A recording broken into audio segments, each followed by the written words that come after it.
nananaig sa kamatayan. Alleluia, alleluia. Panginoon ang nagtirang sa tinubos niyang bayan. Nagpupuring mga hinirang, masayang nagdiriwang. Magalak tayong lahat, si Hesu Kristo'y nabuhay, nanaig sa kamatayan. Alleluia, alleluia.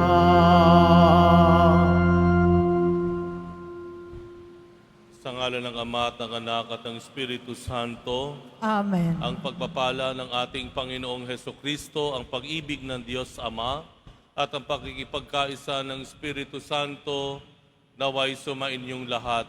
At sumayo rin.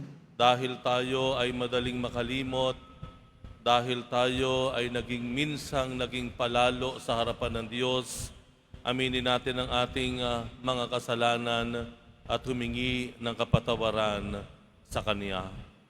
Inaamin ko Sa makapangyarihang Diyos at sa inyo mga kapatid, na lubha kong nagkasala sa isip, sa salita, sa gawa, at sa aking pagkukulang. Kaya isinasamo ko sa mahal na Birheng Maria, sa lahat ng mga anghel at mga banal, at sa inyo mga kapatid, na ako'y ipanalangin sa Panginoong ating Diyos. Kaawaan tayo ng makapangyarihang Diyos, patawarin tayo sa ating mga kasalanan, at patnubayan tayo sa buhay na walang hanggan. Amen. Panginoon, kaawaan mo kami. Panginoon, kaawaan mo kami. Kristo, kaawaan mo kami. Kristo, kaawaan mo kami. Panginoon, kaawaan mo kami. Panginoon, kaawaan mo kami. Manalangin tayo. Ama naming makapangyarihan, pahintulutan mong kami maging dapat lumigaya kapag ang iyong anak ay nagpakita kasama ng mga banal sa piling niya. Pakundangan sa aming pagdiriwang na masaya sa pagkabuhay niyang amin ngayong sinasamba. Sa pamamagitan niya kasama ng Espiritu Santo, magpasawalang hanggan. Amen. Magsiupo ang lahat. Pagbasa mula sa mga gawa ng mga apostol.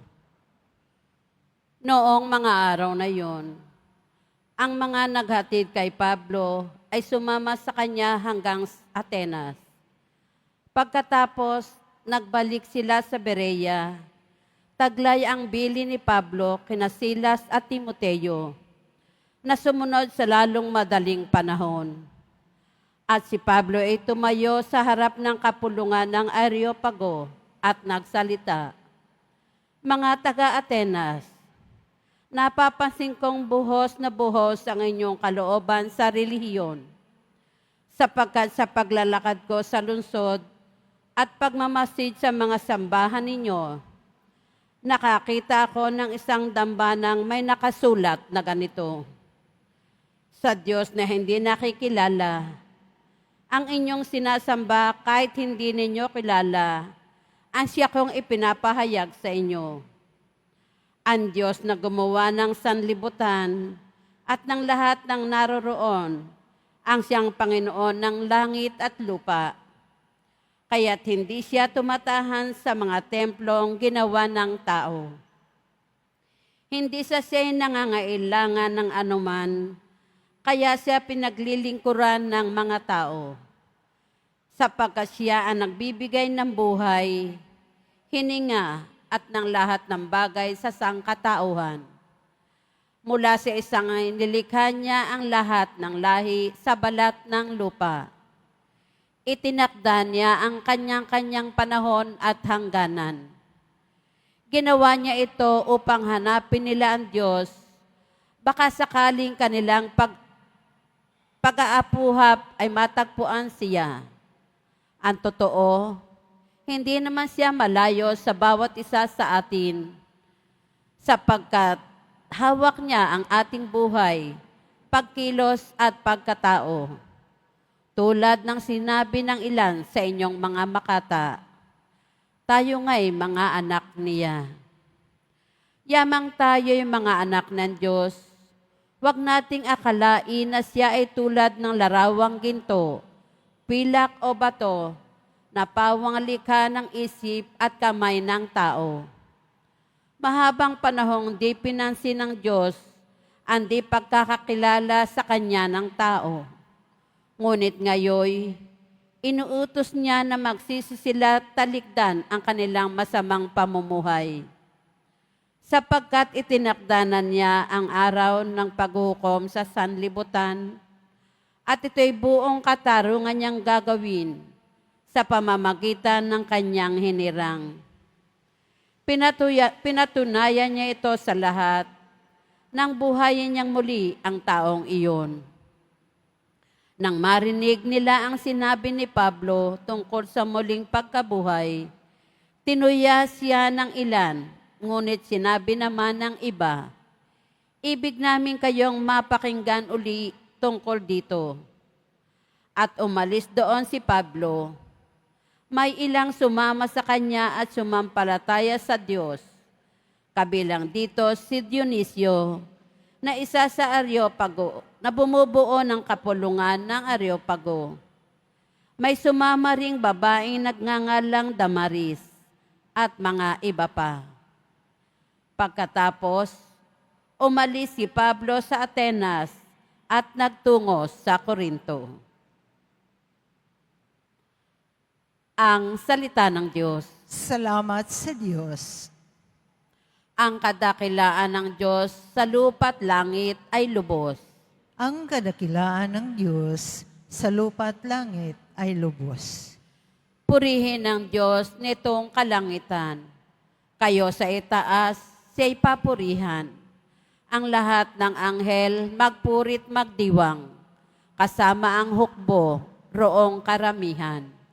Ang kadakilaan ng Diyos sa lupa at langit ay lubos. Pupurihin siya ng lahat ng tao, hari at prinsipe, lahat ng pangulo, babae't lalaki, mga kabataan, matatandang tao't kaliit-liitan. Ang kadakilaan ng Diyos sa lupa at langit ay lubos. Sa ngalan ng poon, lahat ay magpuri. Ang kanyang pangalay pinakamaigi. Sa langit at lupa'y walang kasing buti. Ang kadakilaan ng Diyos sa lupa at langit ay lubos. Siyang nagpalakas sa sariling bansa, kaya pinupuri ng piniling madla. Ang bayang Israel, mahal niyang lubha. Ang kadakilaan ng Diyos sa lupa at langit ay lubos. Magsitayo na po ang lahat.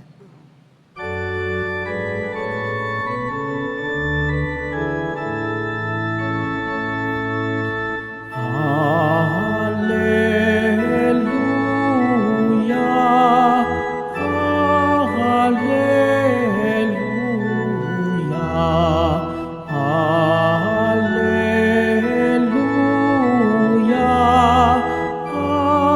hallelujah.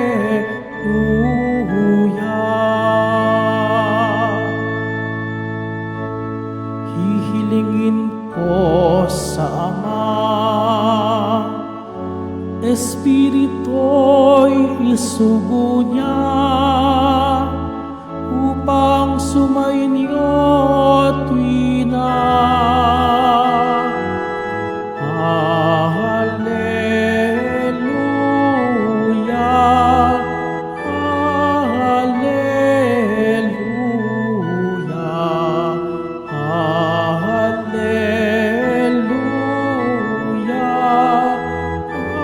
hallelujah.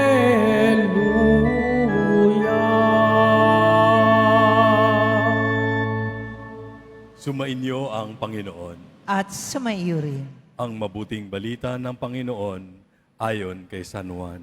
Papuri sa iyo, Panginoon. Noong panahong iyon, sinabi ni Jesus sa kanyang mga alagad, "Marami pa akong sasabihin sa inyo, ngunit hindi pa ninyo kayang unawain ngayon. Pagdating ng Espiritu ng katotohanan, tutulungan niya kayo upang maunawaan ninyo ang buong katotohanan. Sapagkat magsasalita siya hindi sa ganang kanyang sarili, sasabihin niya sa inyo ang kanyang narinig at ipapahayag ang mga bagay na darating. Pararangalan niya ako sapagkat sa akin magmumula ang ipapahayag niya sa inyo. Ang lahat ng nasa Ama ay akin. Kaya ko sinabing sa akin magmumula ang ipapahayag niya sa inyo. Ang mabuting balita ng Panginoon. Pinupuri ka namin, Panginoong Heso Kristo. Magsiupo ang lahat.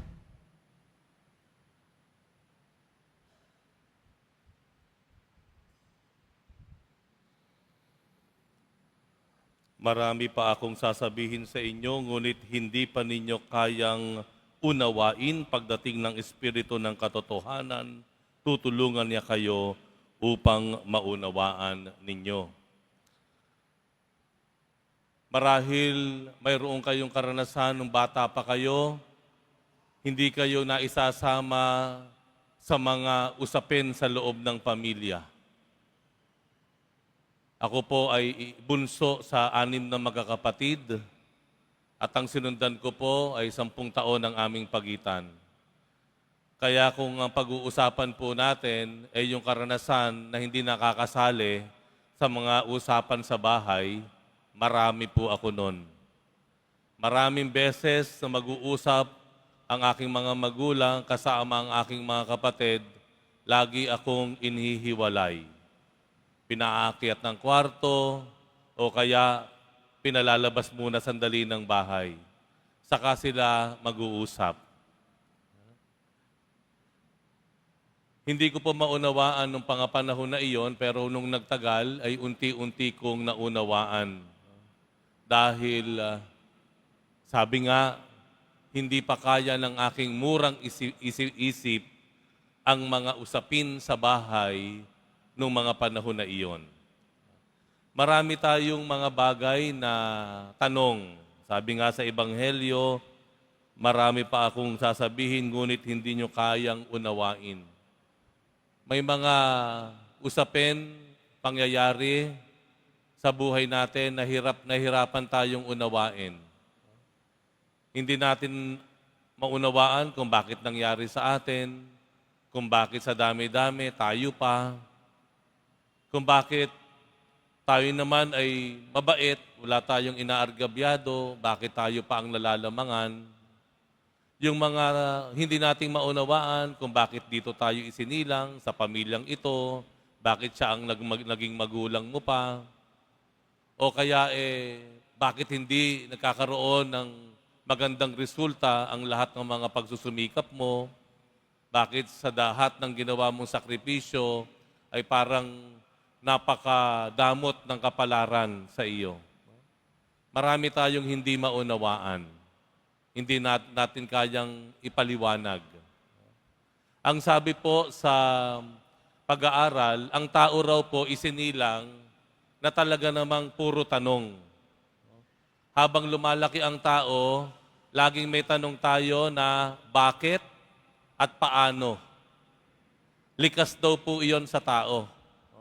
Pag isinilang ang tao at nagsimula siyang magkaisip at siya ay munti-unting tumatanda, hindi daw nawawala. Normal daw yung tanong na bakit at paano.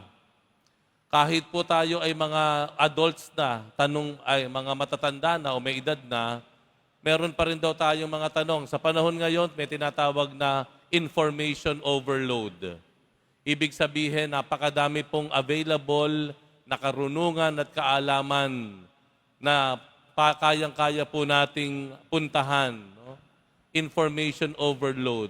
Pero sa isang pag-aaral, sa Google search na tinatawag sa internet, maniniwala po kayo sa isang araw, ang nagse-search sa Google ay mahigit 3 bilyon per day.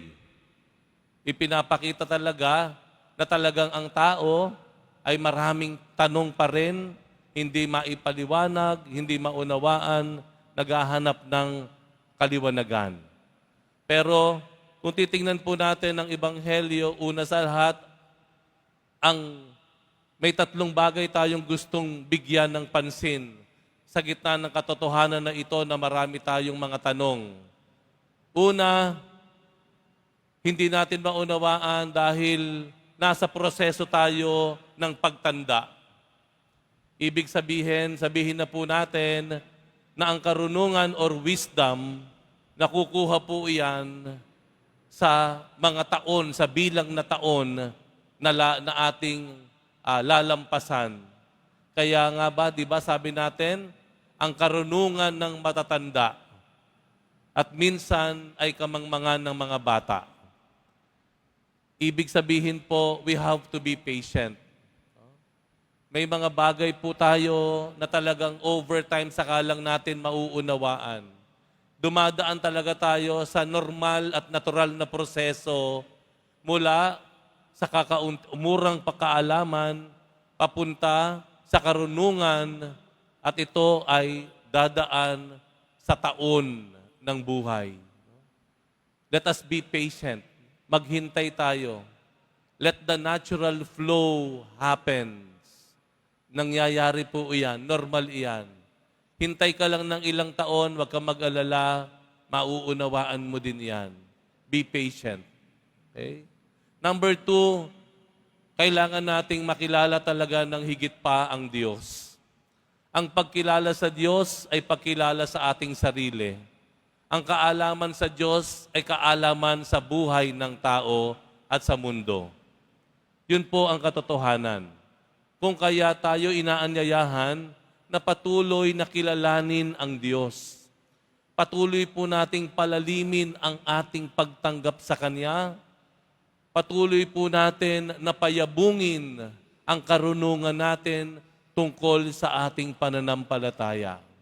At alam po ninyo, marami sa atin na magpapatunay na kundi man lahat, na nung nakilala natin ang Panginoon, nung ating napagtanto ang ating pananampalataya, marami tayong naipaliwanag na katanungan noong una.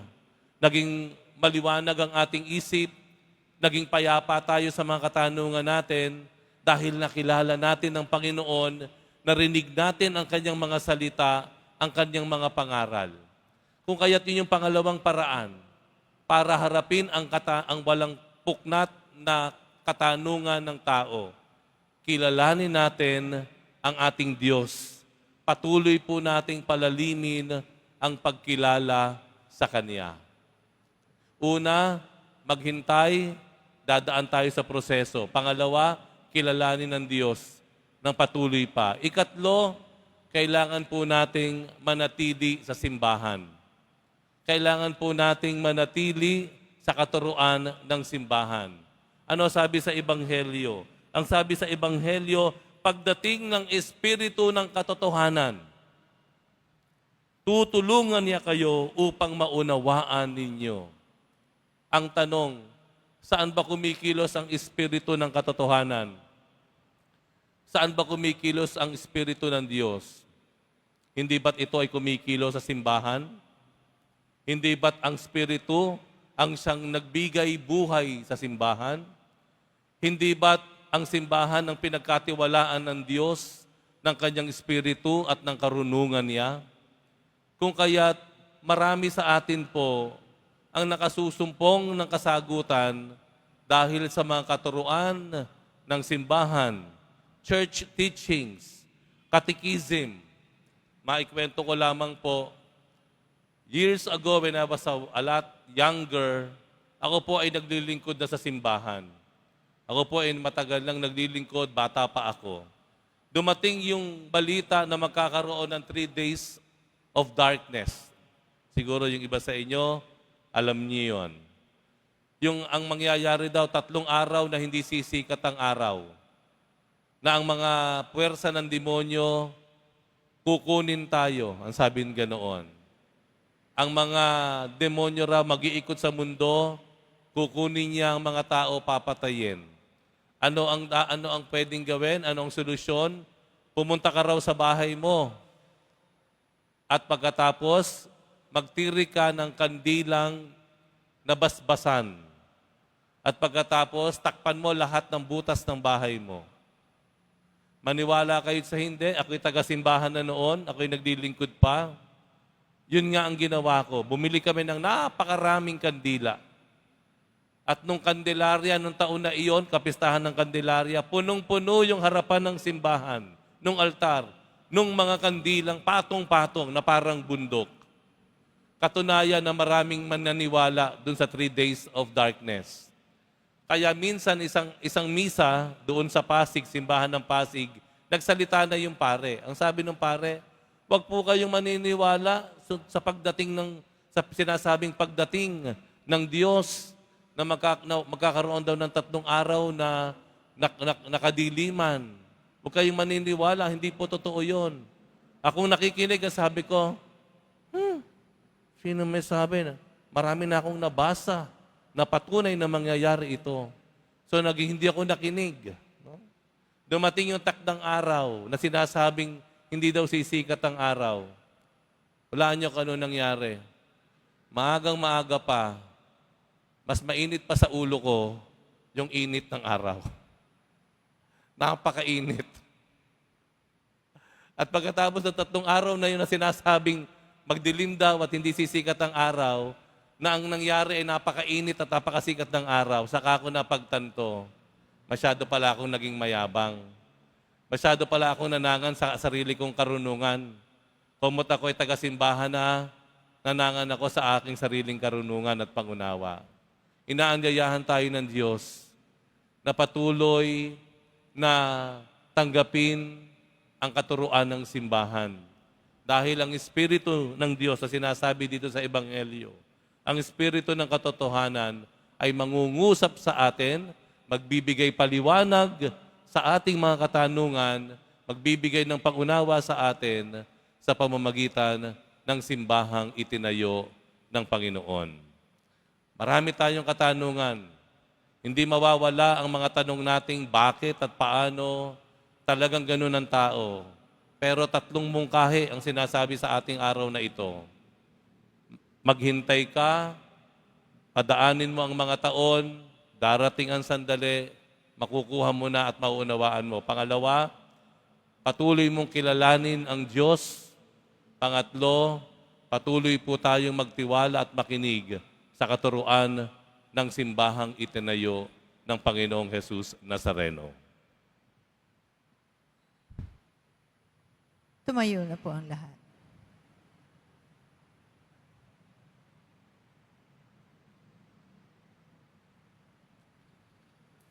Minamahal kong mga kapatid, hindi tayo iniwang ulila ng ating Amang nasa langit, bagkus ipinadala niya sa atin ang kanyang banal na Espiritu. Sambitin natin ang ating sama-samang panalangin sa kapangyarihan ng Espiritu ng katotohanan. Akayin nawa kami ng iyong Espiritu ng katotohanan, O Panginoon. Akayin nawa kami ng iyong Espiritu ng katotohanan, O Panginoon. Ang simbahan naway maging masigasig sa paghahatid ng mensahe ni Jesus sa lahat ng tao. Manalangin tayo. Akayin nawa kami ng iyong Espiritu ng katotohanan, O Panginoon. Ang mga namamahala at may kapangyarihan, naway maghatid ng kapayapaan at katarungan sa mga bansa. Manalangin tayo. Akayin nawa kami ng iyong Espiritu ng katotohanan, O Panginoon. Ang mga hinahamak, mga itinakwil, o mga walang nagmamahal sa ating lipunan, naway makaranas sa kanilang buhay ng pangangalaga ng Diyos sa pamamagitan ng ating mabubuting gawa. Manalangin tayo. Akayin nawa kami ng iyong Espiritu ng katotohanan, O Panginoon. Ang mga may sakit at nagdurusa, naway makakita at makadama ng mapagmahal na presensya ng Diyos. Manalangin tayo. Akayin nawa kami ng iyong Espiritu ng katotohanan, O Panginoon. Ang mga namayapa, naway muling buhayin alang-alang sa muling pagkabuhay ng Panginoon. Manalangin tayo. Akayin nawa kami ng iyong espiritu ng katotohanan, O Panginoon. Panginoon, loobin mong lalo pang ihayag sa amin ng banal na Espiritu ang mga katotohanang inihayag ni Jesus na nabubuhay na kasama mo ngayon at magpasawalang hanggan. Amen. Magsiupo ang lahat.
Magsitayo na po ang lahat. Manalangin kayo mga kapatid upang ang paghahain natin ay kalugdan ng Diyos amang makapangyarihan. Tanggapin nawa ng Panginoon itong paghahain sa iyong mga kamay, sa kapurihan niya at karangalan, sa ating kapakinabangan at sa buong sambayanan niyang banal.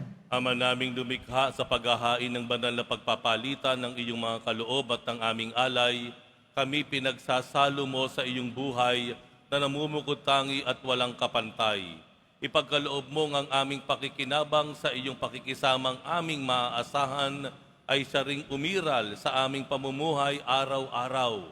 Sa pamamagitan ni Hesukristo kasama ng Espiritu Santo, magpasawalang hanggan. Amen. Sumainyo ang Panginoon. At sumayo rin. Itaas sa Diyos ang inyong puso at diwa. Itinaas na namin sa Panginoon. Pasalamatan natin ang Panginoong ating Diyos. Marapat na siya ay pasalamatan. Ama naming makapangyarihan, tunay ngang marapat na ikaw ay aming pasalamatan. Ngayong ipinagdiriwang ang paghahain ng Mesiyas, ang maamong tupa na tumubos sa aming lahat. Naghahaing walang humpay, ang anak mong minamahal, upang magkasalo-salo ang tanan sa piging ng iyong buhay. Hindi na mamamatay ang inihain sa krus. Ang krus ipinakoy, buhay lagi bilang handog. Kaya kaisa ng mga anghel na nagsisiawit ng papuri sa iyo ng walang humpay sa kalangitan, kami nagbubuni sa iyong kadakilaan. Santo, Santo, Santo, Panginoong Diyos ng mga hukbo, napupuno ang langit at lupa ng kadakilaan mo, usana sa kaitaasan. Pinagpala ang naparirito sa ngalan ng Panginoon, usana sa kaitaasan. Magsilod po ang lahat. Ama naming banal, ikaw ang bukal ng tanang kabanalan, kaya't sa pamamagitan ng iyong Espiritu, gawin mong banal ang kaloob na ito upang para sa amin ay maging katawan at dugo ng aming Panginoong Hesukristo. Bago niya pinagtiis ang kusang loob na maging handog, hinawakan niya ang tinapay, pinasalamatan kaniya, pinaghati-hati niya yon, iniabot sa kanyang mga alagad at sinabi, tanggapin ninyong lahat ito at kanin, ito ang aking katawan na ihahandog para sa inyo.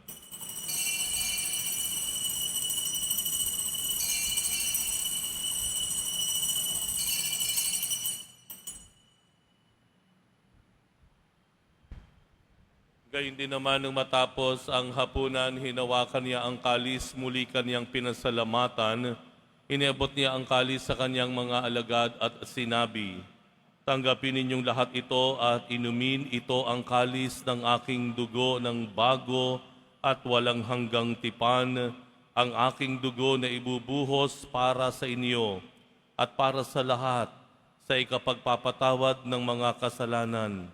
Gawin ninyo ito sa pag-alala sa akin.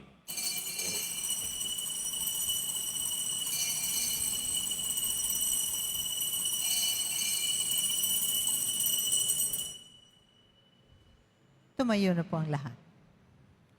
Ipagbunyi natin ang misteryo ng pananampalataya. Si Kristo'y namatay, si Kristo'y nabuhay, si Kristo'y babalik sa wakas ng panahon. Ama, ginagawa namin ngayon ang pag-alala sa pagkamatay at muling pagkabuhay ng iyong anak, kaya't iniaalay namin sa iyo ang tinapay na nagbibigay buhay at ang kalis na nagkakaloob ng kaligtasan. Kami nagpapasalamat dahil kami iyong minarapat na tumayo sa harap mo para maglingkod sa iyo. Isinasamo namin kaming magsasalo-salo sa katawan at dugo ni Kristo ay mabuklod sa pagkakaisa sa pamamagitan ng Espiritu Santo. Ama, lingapin mo ang iyong simbahang laganap sa buong daigdig. Puspusin mo kami sa pag-ibig kaisa ni Leon na aming Papa at ni Jose na aming Obispo at ng Tanang Kaparian. Alalahanin mo rin ang mga kapatid naming nahimlay na may pag-asang sila'y muling mabubuhay, gayon din ang lahat ng mga pumanaw. Kaawaan mo sila at patuloyin sa iyong kaliwanagan. Kaawaan mo at pagindapatin kaming lahat na makasalo sa iyong buhay na walang wakas, kaisa na mahal na Birheng Maria, na Ina ng Diyos, ng kabiyak ng puso niyang si San Jose, kaisa ng mga apostol, ni San Juan Bautista at ang lahat ng mga banal na namuhay dito sa daigdig ng kalugod-lugod sa iyo, maipagdiwang nawa namin ang pagpupuri sa ikararangal mo sa pamamagitan ng iyong anak na aming Panginoong Hesukristo. Sa pamamagitan ni Kristo, kasama niya at sa Kaniya, ang lahat ng parangal at papuri ay sa iyo, Diyos amang makapangyarihan, kasama ng Espiritu Santo, magpasawalang hanggan. Amen. Idalangin po natin na tayo ay hindi lang maging masunuring mga anak ng Diyos, kundi tayo rin po ay maging magalang at nagmamalasakit na kapatid sa ating kapwa. Ama namin, sumasalangit ka, sambahin ang ngalan mo, mapasa amin ang kaharian mo, sundin ang loob mo dito sa lupa para nang sa langit. Bigyan mo kami ngayon ng aming kakanin sa araw-araw at patawarin mo kami sa aming mga sala para ng pagpapatawad namin sa nagkakasala sa amin. At huwag mo kaming ipahintulot sa tukso at iadya mo kami sa lahat ng masama.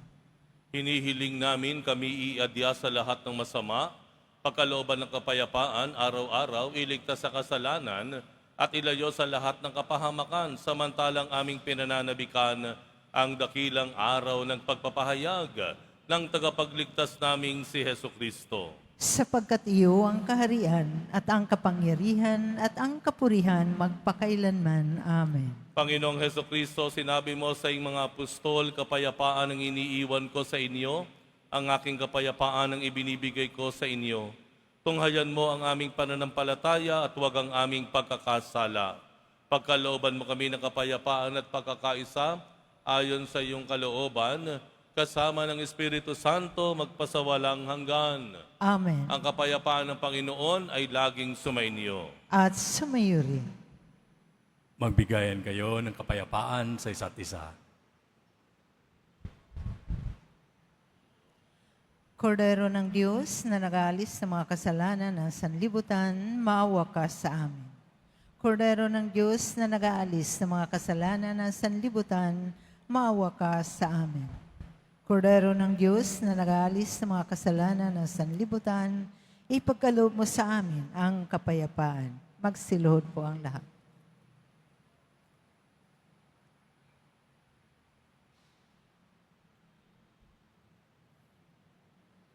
Ito ang kordero ng Diyos, itong nag-aalis ng kasalanan ng sanlibutan, mapalad ang mga inaanyayahan sa kanyang piging. Panginoon, hindi ako karapat-dapat na magpatuloy sa iyo. Ngunit sa isang salita mo lamang ay gagaling na ako.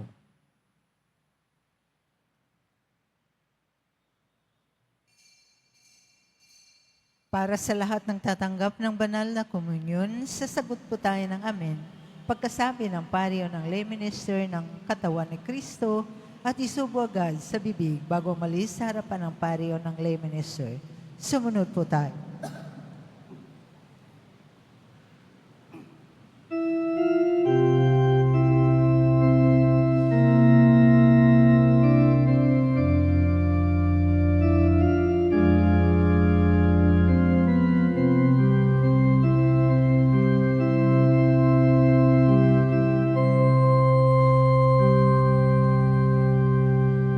Ang liwanag mo ang sumindak sa dilim, buong kalangitan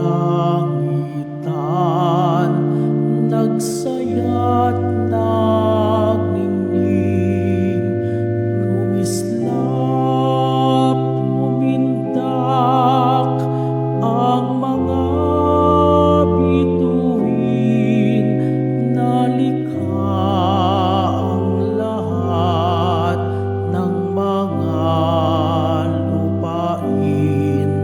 Pag-ibig mo, Ama, ay hatid mo sa amin, malaya't matindi, hindi magmamaliw.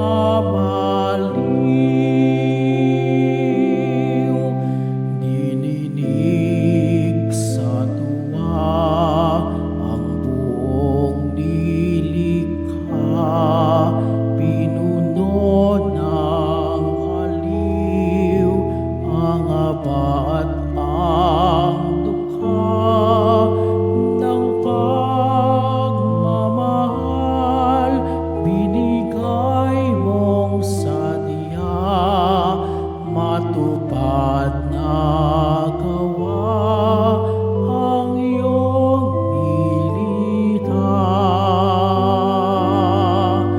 Ang liwanag mo ang sumindak sa dilim, buong kalangitan nagsaya't nagniningning, kumislap, pumindak ang mga bituin, nalikha ang lahat ng mga lupain. Pag-ibig mo, Ama, ay hatid mo sa amin, malaya't matindi, hindi nagmamaliw.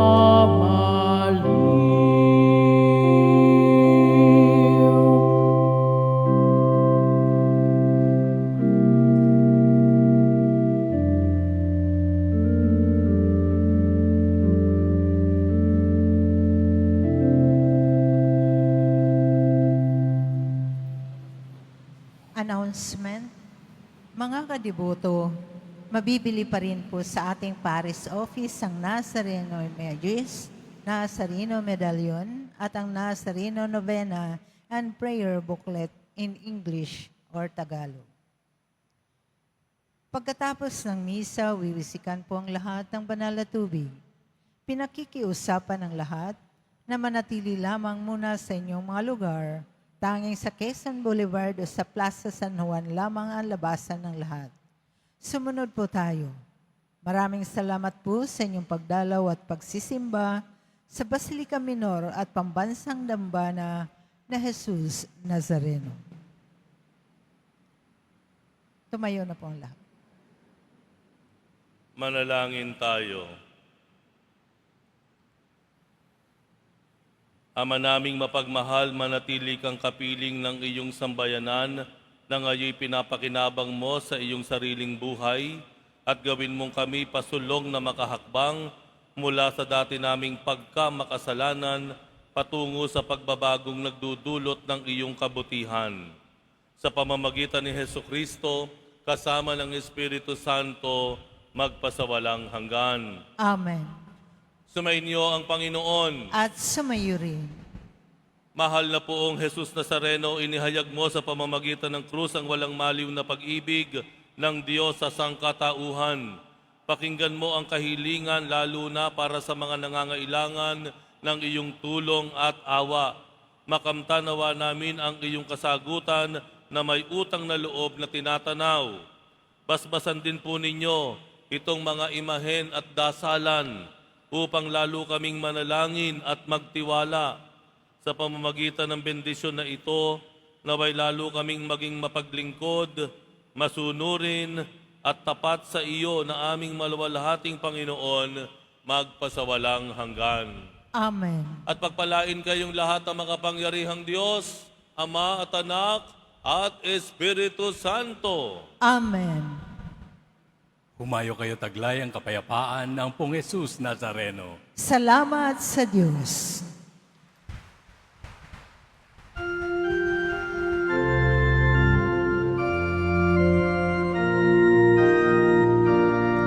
Nuestro Padre Jesus Nazareno, sinasamba ka namin, pinipintuho ka namin, aral mo ang aming buhay at kaligtasan. Nuestro Padre Jesus Nazareno, iligtas mo kami sa kasalanan. Ang krus mong kinamatayan ay sagisag ng aming kaligtasan. Nuestro Padre Jesus Nazareno, dinarangal ka namin. Nuestro Padre Jesus Nazareno, niluluwalhati ka namin. Nuestro Padre Jesus Nazareno, dinarangal ka namin. Nuestro Padre Jesus Nazareno,